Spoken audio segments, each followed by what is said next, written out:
Alexander Fyodorovich Kerensky was a Russian lawyer and politician who served as the second minister chairman of the Russian Provisional Government between July and November 1917. A leader of the moderate-socialist Trudoviks faction of the Socialist Revolutionary Party, Kerensky was a key political figure in the Russian Revolution of 1917. On the 7th of November, his government was overthrown by the Vladimir Lenin-led Bolsheviks in the October Revolution. He spent the remainder of his life in exile in Paris and New York City, but was buried in London.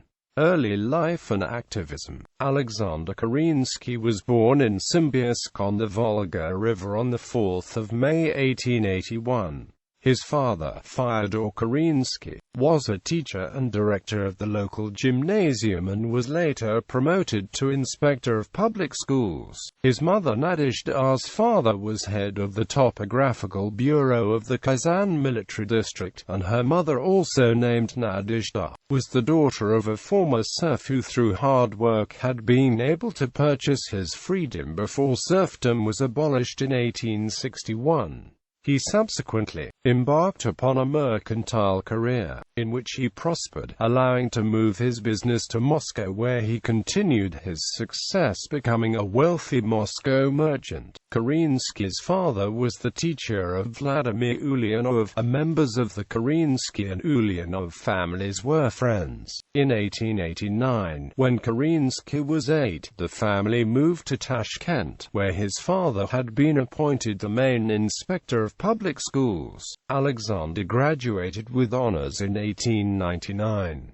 The same year he entered St. Petersburg University, where he studied history and philology. The next year he switched to law. He earned his law degree in 1904 and married Olga Lvovna Baranovskaya, the daughter of a Russian general. The same year, Kerensky joined the Narodnik movement and worked as a legal counsel to victims of the Revolution of 1905. At the end of 1904, he was jailed on suspicion of belonging to a militant group. Afterwards he gained a reputation for his work as a defense lawyer in a number of political trials of revolutionaries. In 1912, Kerensky became widely known when he visited the goldfields at the Lena River and published material about the Lena minefields incident. In the same year, Kerensky was elected to the 4th Duma as a member of the Trudoviks, a moderate, non-Marxist Labour Party that was associated with the Socialist Revolutionary Party, and joined a Freemason society uniting the anti-monarchy forces that strived for the democratic renewal of Russia. He was a brilliant orator and skilled parliamentary leader of the socialist opposition to the government of Tsar Nicholas II. Rasputin, in response to bitter resentments held against the imperial favorite Grigory Rasputin in the midst of Russia's failing effort in World War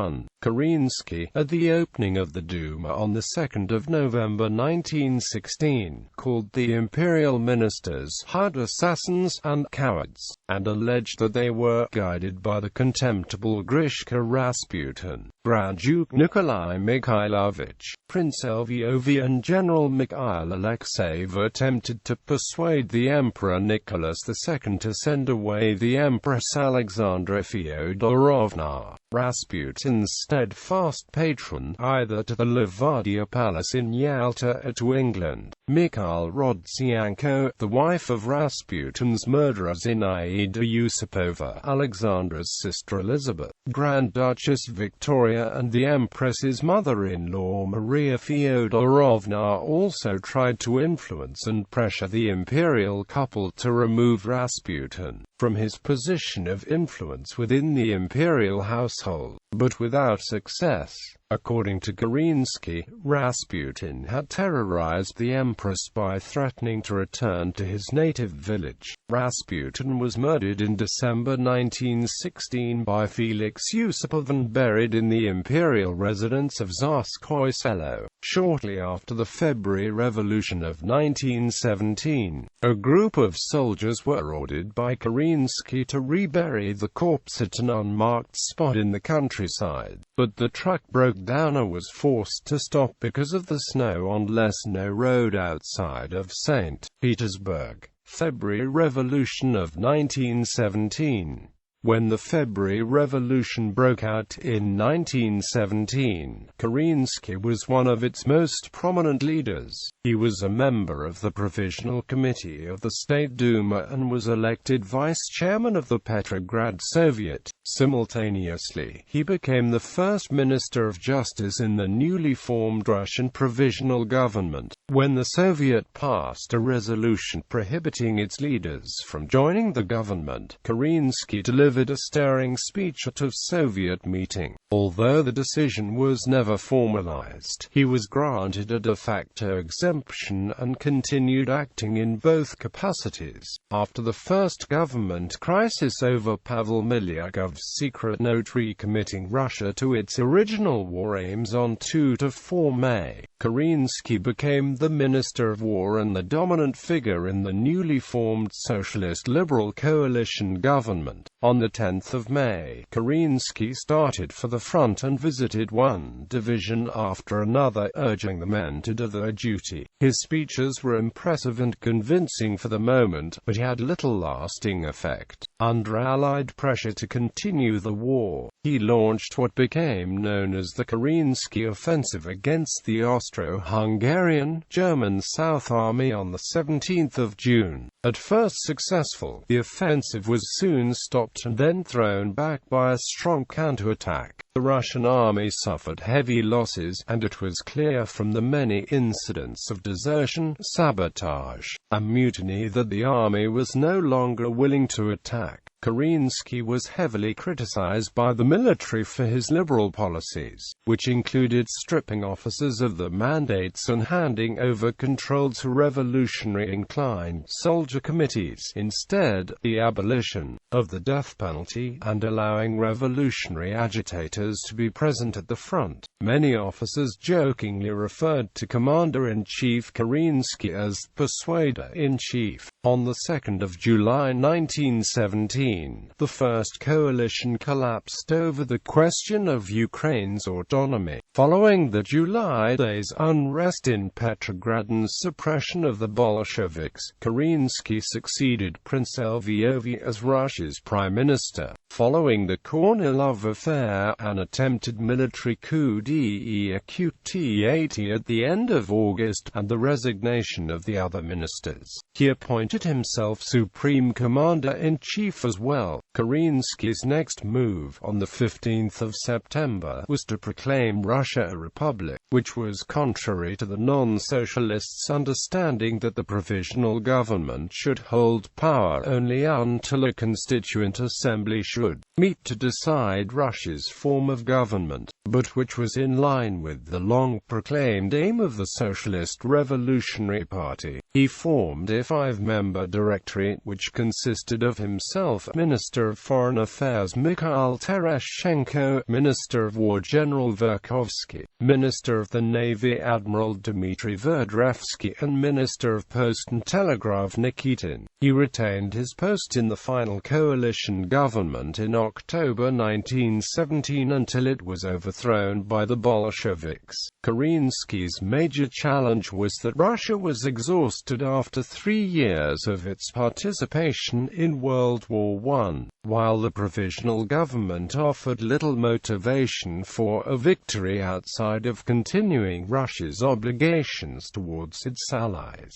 Russia's continued involvement in the war was not popular among the lower and middle classes, and especially not popular among the soldiers. They had all believed that Russia would stop fighting when the provisional government took power, and now they felt deceived. Furthermore, Vladimir Lenin and his Bolshevik party were promising peace, land, and bread under a communist system. The army was disintegrating owing to a lack of discipline, leading to desertion in large numbers. By autumn 1917, an estimated 2 million men had unofficially left the army. Kerensky and the other political leaders continued their obligation to Russia's allies by continuing involvement in World War I. fearing that the economy, already under huge stress from the war effort, might become increasingly unstable if vital supplies from France and the United Kingdom were cut off. The dilemma of whether to withdraw was a great one, and Kerensky's inconsistent and impractical policies further destabilized the army and the country at large. Furthermore, Kerensky adopted a policy that isolated the right-wing conservatives, both democratic and monarchist-oriented. His philosophy of no enemies to the left greatly empowered the Bolsheviks and gave them a free hand, allowing them to take over the military arm or Voyenka of the Petrograd and Moscow Soviets. His arrest of Vladimir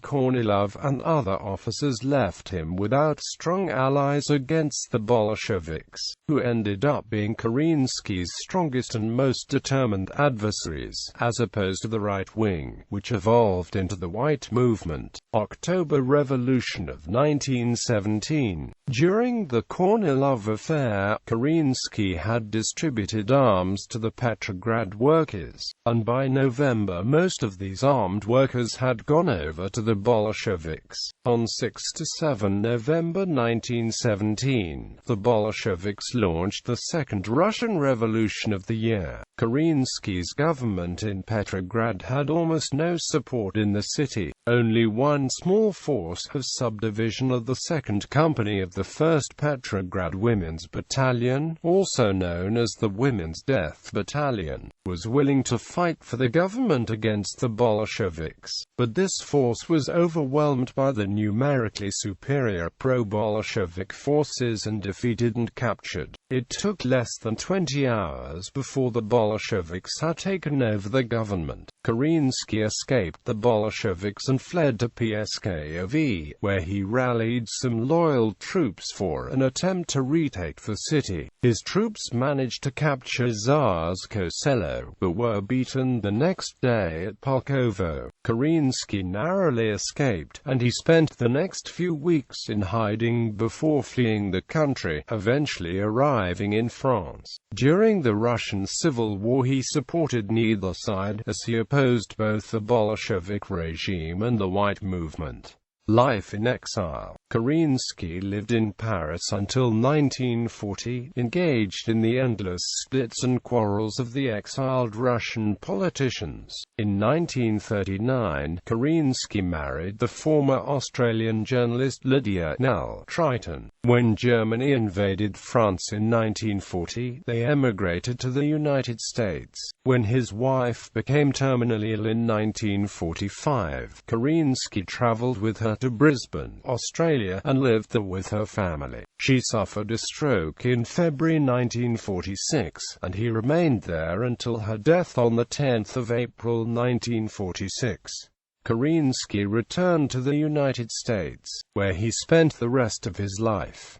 After the German-led invasion of the Soviet Union in 1941, Kerensky offered his support to Joseph Stalin. Kerensky eventually settled in New York City, but spent much of his time at the Hoover Institution at Stanford University in California, where he both used and contributed to the institution's huge archive on Russian history, and where he taught graduate courses. He wrote and broadcast extensively on Russian politics and history. His last public speech was delivered at Kalamazoo College in Kalamazoo, Michigan in 1967. Kerensky died at his home in New York City in 1970. One of the last surviving major participants in the turbulent events of 1917. The local Russian Orthodox churches in New York refused to grant Kerensky burial, because of his association with Freemasonry and because it saw him as largely responsible for Russia falling to the Bolsheviks. A Serbian Orthodox church also refused burial.